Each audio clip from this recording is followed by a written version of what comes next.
আসসালামু আলাইকুম, সবাইকে নূপুরের শব্দ চ্যানেলে আবারও স্বাগত জানাচ্ছি। আশা করছি যে যেখানে আছেন সবাই ভালো ও নিরাপদে আছেন। আজ আমি রান্না করব বাঙালির অত্যন্ত পছন্দের রুই মাছ দিয়ে কচুর ছড়া। আমাদের বিকল্প অঞ্চলে আমরা বলি গাটি কচু। রুই মাছের এই রান্নাটি করতে যা যা উপকরণ লাগছে, আমি দেশি রুই মাছ নিয়েছি। রুই মাছ 8 পিস নিয়েছি এখানে। গাটি কচু, পেঁয়াজ কুচি, আদা রসুনের পেস্ট, হলুদ গুঁড়া, মরিচ গুঁড়া, ধনে গুঁড়া, লবণ ও রান্নার জন্য তেল।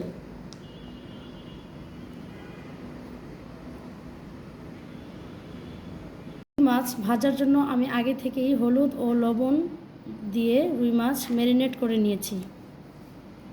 খুব ভালো করে তেল গরম হয়ে আসলে দিয়ে দেবো রুই মাছ।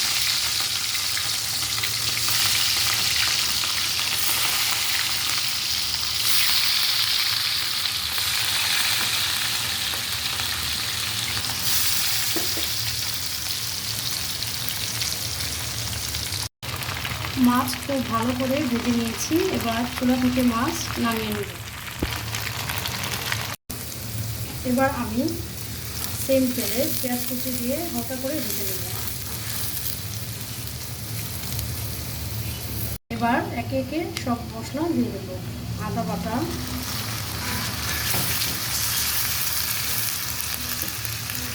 হলুদ গুঁড়ো, মরিচের গুঁড়ো, ধনে গুঁড়ো, লবণ। যেহেতু আমি মাছ ভাজা আগে লবণ দিয়েছি তাই লবণটা একটু পরিমাণে কম দিতে হবে।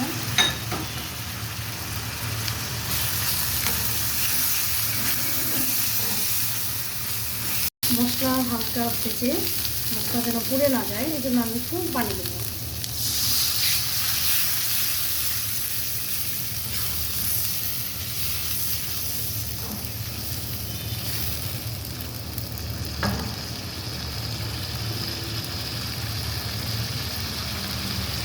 মশলা ভালো করে কষিয়ে আমি এখানে আগে থেকে হালকা ভাপ দিয়ে নেওয়া গাটি কচু দিয়ে দিচ্ছি। আপনারা চাইলে এটি প্রস্তুত করতে পারেন। এবার গাটি কচুগুলো দিয়ে আমি ভালো করে নেড়ে নেব।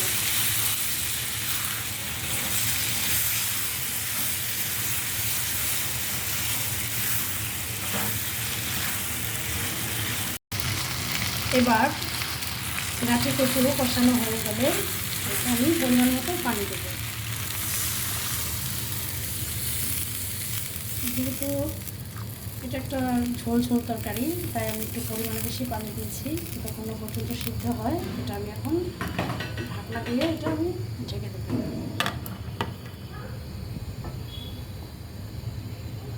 এবারে চুলার আঁচ মিডিয়াম লো হিটে রেখে আমি ভাজা মাছগুলো দিয়ে দেবো।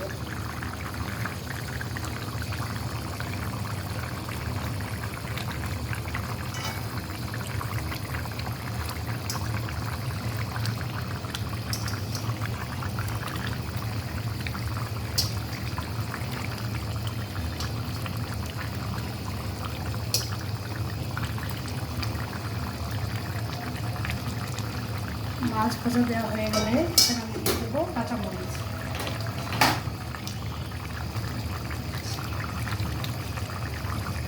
এবার ঢাকনা উঠিয়ে মাছ এবং গাটি কচু সিদ্ধ হওয়ার পরে ভাজা জিরাগুলো দিয়ে দেবো।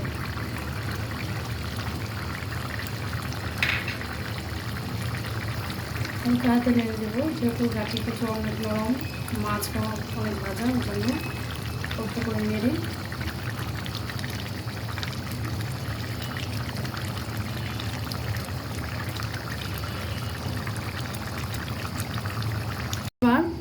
তরকারিতে অল্প পরিমাণ ঝোল থাকতেই আমি চুলা থেকে নামিয়ে নেব।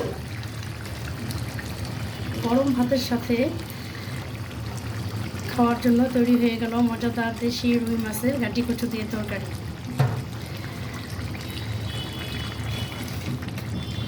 আপনাদের যদি ভিডিওটি ভালো লেগে থাকে তাহলে লাইক, শেয়ার ও কমেন্ট করে সাথেই থাকুন।